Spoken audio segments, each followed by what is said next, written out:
Hello guys, welcome to our YouTube channel reel fix. तो guys, आज हम Hollywood की एक हॉरर मूवी डेड साइलेंस को कवर करेंगे। इस मूवी में एक मेन कैरेक्टर जिमी, उसकी वाइफ और एक पपिट है। मूवी के स्टार्ट में हम जिमी को देखते हैं कि वो किचन का काम कर रहा है और एक केबिन को साफ कर रहा है। उसकी वाइफ उसके पास आती है और पूछती है कि कितना टाइम लगेगा। वो कहता है कि सिर्फ 2 मिनट। फिर उसकी वाइफ उसे कहती है कि अब से घंटा पहले भी तुमने यही कहा था। वो कहती है कि जल्दी करो क्योंकि आज खाना बनाने की बारी तुम्हारी है। तो वो कहता है कि फिक्र न करो, मैं खाना बाहर से ले आऊंगा। तो उसकी वाइफ कहती है कि मुझे बड़ा अच्छा लगता है जब तुम बाहर से खाना लेकर आते हो। इसी दौरान उनके डोर पर बेल बजती है। जब वो बाहर जाता है तो वो देखता है कि बाहर एक पार्सल पड़ा है जिसके ऊपर एक नाम लिखा है। वो उसे उठाकर अंदर ले आता है। जब वो घर आकर उसे खोलता है तो देखता है कि उसके अंदर एक बॉक्स है। जब वो बॉक्स को ओपन करता है तो वो देखता है कि उसके अंदर एक पपिट है। उसकी वाइफ फिर उसे मजाक में कहती है कि क्या तुमने ये बच्चा गोद लिया है। तो वो कहता है कि मैं इस डरावने बच्चे को क्यों गोद लूंगा। उसकी वाइफ कहती है कि फिर ये पुतला हमें किसने भेजा है। फिर वो उस पुतले को ऊपर उठाते हैं तो उसकी वाइफ कहती है कि इसकी आंखें एकदम असली लगती हैं, जैसे किसी इंसान की हो।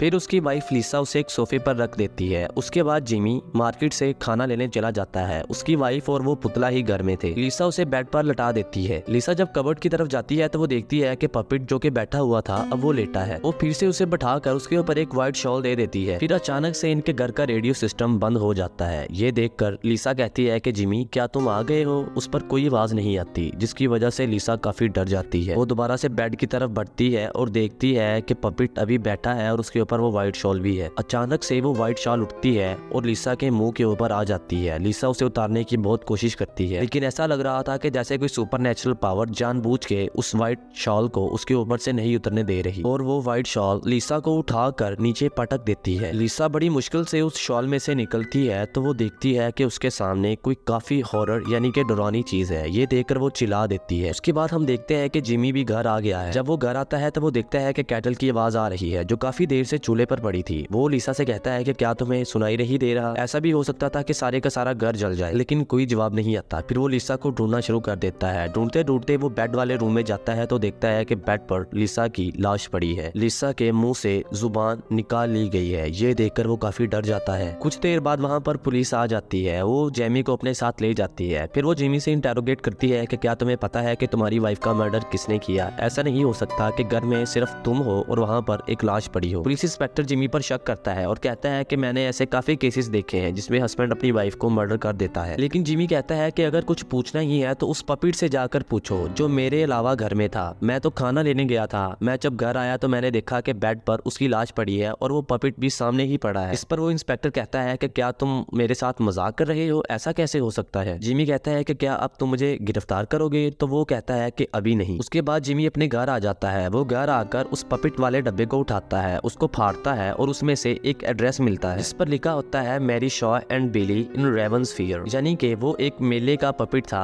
जिससे वो शो परफॉर्म करते थे। जिमी फिर उस पपिट को अपने साथ कार में बिठा के रेवंसफीयर जाता है। वहाँ पर वो जाकर एक बहुत बड़े घर का डोर नॉक करता है। एक लेडी बाहर आती है और वो कहती है कि जिमी, तुम्हें दोबारा घर वापस आता देखकर बहुत खुशी हुई। तुम्हारे डैड भी ये देखकर काफी खुश होंगे। जिमी कहता है कि मैं तुम्हें नहीं जानता। वो कहती है कि मेरा नाम एला है और मैं तुम्हारी स्टेप मदर हूँ। फिर वो उसे उसके डैड के पास ले जाती है। उसके डैड को ऑक्सीजन मास्क लगा था और वो व्हीलचेयर पर बैठे थे। वो उनसे पूछता है कि तुम्हें क्या हुआ। एला कहती है कि इन्हें 2 महीने पहले स्ट्रोक आया था। फिर उसके डैड कहते हैं कि तुम मेरे फोन का जवाब नहीं देते, लेकिन वो कहता है कि मैं बिजी रहता हूँ। फिर वो कहता है कि जब मैं छोटा था मेरी मॉम मुझे एक कविता सुनाती थी, क्या आपको वो कविता याद है। उसके डैड उसे पूछते हैं कौन सी कविता। तो वो कहता है कि मैरी शॉ की नजर से रहना बच के, इसके बच्चे नहीं थे सिर्फ पुतले थे, ये वाली पोएम। फिर एला कहती है कि ये तो सिर्फ बच्चों को काबू में रखने के लिए एक डरावनी सी पोएम है। फिर उसके डैड कहते हैं कि हम एक छोटे शहर में रहते हैं और छोटे शहर में बहुत सारी सुपरस्टिशंस भी होती हैं। जिमी फिर वहाँ से चला जाता है और कहता है कि मुझे फ्यूनरल का इंतजाम करना है। एला जिमी को पीछे से आवाजें देती है और कहती है कि जिमी रुक जाओ। जिमी कहता है कि मेरे डैड नहीं बदले, लेकिन वो कहती है कि तुम्हारे डैड बदल गए हैं। जिमी वहाँ से चला जाता है और फिर वहाँ से वाकर फ्यूनरल होम पर जाता है। वहाँ पर वो एक कोल्ड आदमी हेनरी से मिलता है। हेनरी उसे कहता है कि मैं तुम्हें फ्यूनरल के लिए बहुत अच्छे अच्छे कॉफिन दिखा सकता हूँ। जेमी उन्हें कॉफिन का कहकर वहाँ से अपने घर वापस चला जाता है। वो उस पपिट को भी अपने साथ घर ले आता है। जब वो बेड पर सो रहा होता है तो हम देखते हैं कि पपिट की आंखें फिर से हिलने लगी हैं। सोते सोते उसकी अचानक आंख खुलती है तो वो देखता है कि पपिट उसके सामने खड़ा है। ये देखकर वो काफी डर जाता है। इसी दौरान उसे एक बूढ़ी डरावनी सी लेडी भी नजर आती है जो कि उसके पर्दों के पीछे खड़ी थी। जब वो वहाँ से भागने की कोशिश करता है तो वो लेडी वहाँ से गायब हो जाती है। फिर सीन शिफ्ट होता है और हम देखते हैं कि हेनरी लिसा की लाश को अपने पास ले आया है क्योंकि वो उसके साइज को मेजर करके उसके लिए कॉफिन बनाने वाला था। जब वो उसकी लाश को देखता है तो वो देखकर काफी डर जाता है। हेनरी की वाइफ दरअसल अपने माइंड को लूज कर चुकी थी, वो अजीबोगरीब सी बातें कर रही थी। हेनरी को तभी अचानक एक आवाज आती है, फिर वो अपनी वाइफ को आवाज देने लगता है। वो कहता है कि मैरियन, मैंने तुमसे कितनी बार कहा है कि यहाँ मत जाया करो, लेकिन उसकी वाइफ कहती है कि वो मुझे यहाँ नहीं ढूंढ पाएगी, वो यही है। वो बार बार यही कहती है कि वो मुझे यहाँ नहीं ढूंढ पाएगी, लेकिन हेनरी उसे कहता है कि चलो यहाँ से बाहर आओ और जाकर अपने कमरे में सो जाओ। फिर हम देखते हैं कि लिसा का फ्यूनरल हो रहा है। जब जेमी ग्रेवयार्ड से बाहर आ रहा होता है तो वो देखता है कि एक लेडी ग्रेवयार्ड की तरफ जा रही है। वो उससे थोड़ा दूर होती है, वो उसका पीछा करता है तो वो देखता है कि वो हेनरी की वाइफ मैरियन है। जब जेमी उसके पास जाता है तो वो कहती है कि बैरी शॉ की नजर से सावधान रहना, उसके बच्चे नहीं थे, बस पुतले थे, और अगर वो तुम्हारे ख्वाब में आए। जब वो इतना ही कहती है तो हेनरी वहाँ पर आ जाता है और कहता है कि मैरियन चलो यहाँ से। जेमी फिर साइड पर देखता है तो वहाँ पर एक कब्र होती है जिसके ऊपर मैरी शॉ लिखा होता है। फिर वो दोबारा से अपने घर जाता है और उस पपिट की तलाशी शुरू करता है। वो पपिट की गर्दन पर एक नाम लिखा देखता है जिसके ऊपर बिली लिखा होता है। फिर वो पपिट को अपनी कार में बिठाता है और उसे अपने साथ कब्रिस्तान ले आता है। वो कब्रिस्तान पर आकर देखता है तो वहाँ पर एक कब्र के ऊपर बिली लिखा होता है। वो उसे खोदता है तो वो खाली होती है। फिर वो उस पुतले को उस बिली वाली कब्र में फेंक देता है। जब वो दोबारा कार में आता है तो उसे अपनी कार के इर्द गिर्द कुछ चीजें नजर आती हैं जिन्हें देखकर वो काफी डर जाता है। फिर जब अचानक से उसके सामने बिली आता है तो वो बहुत ज्यादा डर जाता है। वो अपनी कार को वहाँ से भगाता है और जल्दी से अपने घर वापस आ जाता है। वो देखता है कि वो पपिट फिर से उसके बेड के ऊपर बैठा है। वहाँ पर वो पुलिस इंस्पेक्टर भी आ जाता है और कहता है कि तुम इस पुतले को कब्रिस्तान में दफना कर क्यों आए। ये सुनकर जिमी कहता है कि क्या तुम मेरा पीछा कर रहे हो। जिमी फिर पुलिस इंस्पेक्टर से कहता है कि ये पुतले बैरी शॉ के साथ दफनाए गए थे। दरअसल ये सारे पुतले बैरी शॉ ने बनाए थे, और अगर आपको कभी बैरी शॉ नजर आए तो आपको चिल्लाना नहीं है, अगर आप चिल्लाए तो आप मर जाओगे। ये सुनकर वो पुलिस वाला हंसने लगता है। अगले दिन जेमी उस पुतले को मैरियन, जो कि हेनरी की बीवी थी, उसके पास ले जाता है और कहता है कि क्या आप इसे जानती हैं, इसने मेरी वाइफ को मारा है। उस पुतले को देखकर उसकी बीवी मैरियन काफी डर जाती है। हेनरी फिर बाहर आते हैं और वो कहते हैं कि इस पुतले को तुम्हारे पास नहीं होना चाहिए। जेमी हेनरी से पूछता है कि आप मैरी शॉ के बारे में क्या जानते हैं। हेनरी कहता है कि उसका नाम यहाँ लेना मना है, बल्कि इस पूरे गाँव में ही उसका नाम लेना मना है। फिर वो उसे अपने बचपन की स्टोरी सुनाते हैं। वो कहते हैं कि जब मैं छोटा था उस वक्त रेवंस फेयर अपने अरूज पर था। शहर में एक बहुत शानदार थिएटर खोला गया। दरअसल उस थिएटर में बैरी शॉ अपने पपिट्स के साथ ड्रामा करती थी। हेनरी जब छोटा था तो वो उस शो को देखने गया। जब वो उस पुतले की लिपसिंग कर रही होती है तो एक बच्चा कहता है कि मुझे आपके होंठ नजर आ रहे हैं जो कि हिल रहे हैं। बैरी शॉ कहती है कि किसने कहा ये, तो वो बच्चा कहता है कि मैं देख रहा हूँ कि आपके होंठ हिल रहे हैं, ये पुतला नहीं आप बोल रही हैं। बैरी शॉ फिर बिली यानी कि उस पुतले से कहती है कि ये माइकल समझ रहा है कि तुम इंसान नहीं हो। वो शो तो खत्म हो जाता है, लेकिन कुछ हफ्तों बाद वो बच्चा गायब हो जाता है। हर किसी को लगता था कि इसमें बैरी शॉ का हाथ है। हेनरी कहता है कि फिर बैरी शॉ भी मर्डर हो गई। उसकी लाश को मेरे पिता के मुर्दा घर में लाया गया ताकि वो उसकी आखिरी ख्वाहिश को पूरा कर सके। उसकी आखिरी ख्वाहिश ये थी कि उसके साथ उसके पपिट को भी दफनाया जाए, और वो खुद भी एक पपिट बनना चाहती थी। हेनरी कहता है कि एक दिन जब मैं अपने पिता के मुर्दा घर में गया तो मैंने देखा वहाँ पर एक लाश पड़ी है। मैं ये देखकर काफी डर गया और वो लाश मुझसे नीचे गिर गई। फिर मैंने देखा कि बैरी शॉ मेरे सामने खड़ी है जो कि काफी डरावनी लग रही थी, लेकिन मैं चीखा नहीं क्योंकि मुझे पता था अगर मैं चीखा तो मैं मर जाऊंगा। उसके बाद से ही रेवंस फेयर में मौत का तांडव शुरू हो गया और कोई भी बैरी शॉ का नाम नहीं लेता। फिर हेनरी जेमी को बहुत सारी पिक्चर्स दिखाता है और वो कहता है कि ये वो सारी लाशें हैं जिनके कॉफिन मैंने तैयार किए, और इन सब की जुबान इनके मुंह में नहीं थी जब ये मरे, और तुम्हारी बीवी के साथ भी यही हुआ और उसकी जुबान भी उसके मुंह में नहीं थी। उसके बाद जेमी उस कैसल में जाता है जहाँ पर वो शो करती थी। वो वहाँ जाता है और देखता है कि वहाँ पर हर चीज टूटी हुई है। वहाँ पर पोस्टर भी लगे हैं जिसके ऊपर बिली बना है और वो बैरी शॉ भी। जब वो वहाँ पर चीजों को देख रहा होता है तो शीशे में उसे फिर से एक डरावनी चीज नजर आती है। ये देखकर वो वहाँ से भाग जाता है। उसके बाद हम देखते हैं कि हेनरी की बीवी मैरियन उस पपिट से बात कर रही थी। हेनरी ये देखकर काफी डर जाता है और कहता है कि ये पपिट यहाँ क्या कर रहा है। वो उस पपिट को वहाँ पर बिठाता है और कुछ काम करने लग जाता है। फिर हम देखते हैं कि उस पपिट की आंखें दोबारा से हिल रही हैं। उसे दोबारा से एक आवाज आती है और कहता है कि मैरियन, मैंने तुमसे कितनी दफा कहा है कि यहाँ पर मत जाया करो। दरअसल वो उनके बेसमेंट में एक छोटा सा अपार्टमेंट था जहाँ पर मैरियन अक्सर छुप जाती थी। हेनरी जब अंदर जाता है तो पीछे से वो डोर बंद हो जाता है। वो कहता है कि मैरियन दरवाजा खोलो, मैरियन दरवाजा खोलो, लेकिन वो दरवाजा नहीं खुलता। फिर उसके पीछे अचानक से बैरी शॉ आ जाती है जिसे देखकर वो चिल्ला देता है और वो भी मर जाता है। उसके मुंह में भी उसकी जुबान नहीं थी। उसके बाद हम देखते हैं कि जिमी वापस अपने डैड के पास आता है। उसके डैड एला के साथ बैठकर खाना खा रहे होते हैं। वो अपने डैड से पूछता है कि माइकल और हमारे परिवार का बैरी शॉ से क्या ताल्लुक है। वो कहता है कि तुम्हारे दादा के भाई माइकल एशन एक दिन गायब हो गए। हमारे परिवार का शक एक ही लेडी पर था जिसका नाम मैरी शॉ है। फिर हमने मैरी शॉ को पकड़ा और उसके मुंह से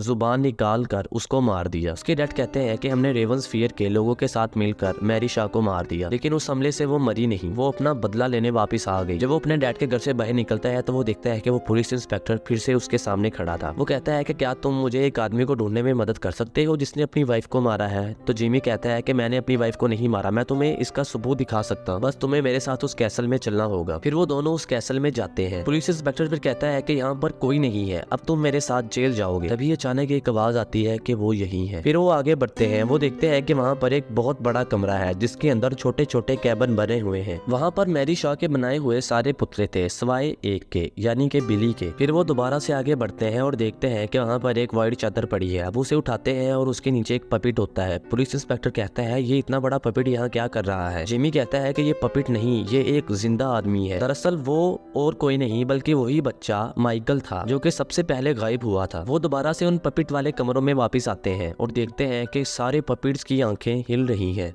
और उनकी गर्दन भी उनकी तरफ घूम रही है। फिर वहाँ पर एक काफी बड़ा पपिट नजर आता है जो कि बोल रहा था। वो पुतला जिमी से कहता है कि मेरे पास आओ। पुलिस इंस्पेक्टर कहता है कि मत जाना, लेकिन जिमी उसके पास जाता है। वो पुतला जिमी से कहता है कि तुम आखिरी एशन नहीं थे, आखिरी एशन तो तुम्हारी वाइफ के पास था। फिर उस पपिट में से एक जुबान बाहर आती है जो कि जिमी को पकड़ने वाली होती है, लेकिन जिमी वहाँ से पीछे हट जाता है। फिर वो पुलिस इंस्पेक्टर वहाँ पर फायर करता है और उस पपिट को मार देता है। फिर वो पपिट्स एक काफी भयानक सी शक्ल ले लेते हैं। वो पुलिस इंस्पेक्टर उनके ऊपर फायर करता है। जिमी के हाथ में एक लालटेन होता है, वो उन सब को आग लगा देता है। जिमी और वो पुलिस इंस्पेक्टर वहां से भागने की कोशिश करते हैं, लेकिन मैरी शॉ उनका पीछा कर रही होती है। जब वो भाग रहे होते हैं तो वो एक ब्रिज को क्रॉस करने वाले होते हैं जो कि टूट जाता है और वो पुलिस इंस्पेक्टर वहां से नीचे गिरता गिरता चिल्ला देता है और जैसे ही वो चिल्लाता है उसकी जुबान उसके मुंह से बाहर आ जाती है और वो मर जाता है। बैरी भी उस ब्रिज से नीचे गिर जाता है, लेकिन वो अपने मुंह पर हाथ रख लेता है और चिल्लाता नहीं, क्योंकि उसे पता था अगर वो चिल्लाया तो वो मर जाएगा। फिर वो हेनरी के घर जाता है और मैरियन को देखता है तो मैरियन रो रही होती है। वो पूछता है कि हेनरी कहाँ है। मैरियन उसे बताती है कि उसने उसे मार दिया। वो समझ जाता है। फिर वो अपने डैड के घर वापस आता है। वहाँ पर उसे बिली पड़ा नजर आता है। फिर अचानक से वहाँ पर मैरी शॉ आ जाती है जो कि बेली को डराने की कोशिश करती है। जिमी जल्दी से बेली को आग में फेंक देता है जिससे वो मैरी शॉ वहाँ से गायब हो जाती है, यानी कि वो मर गई थी। फिर वो अपने डैड के पास जाता है और देखता है कि उसके डैड को एक स्टिक के जरिए कंट्रोल किया जा रहा था। वो ये देखकर काफी हैरान हो जाता है और काफी डरने लगता है। फिर वो सारी गेम समझ जाता है। दरअसल उसके डैड को उसकी वाइफ यानी कि जेमी की स्टेप मदर एला कंट्रोल कर रही थी और वही मैरी शॉ थी और उसने ही इसके डैड के जरिए से इसकी वाइफ को भी मारा था। जब उसे सारी गेम समझ आती है तो वो पीछे मुड़ के देखता है तो उसके पीछे मैरी शॉ खड़ी थी और वो ये देखकर काफी डर जाता है और चिल्ला देता है, जिसकी वजह से उसके मुंह से उसकी जुबान बाहर आती है और वो भी मर जाता है। इसी के साथ ये मूवी एंड होती है। दरअसल इस मूवी में बताया गया है कि अगर कोई आत्मा यानी कि कोई भी सुपर नेचुरल बीइंग बदला लेने पर आए तो वो सबसे अपना बदला लेकर ही रहती है, जैसे कि उसने जेमी के पूरे परिवार से लिया।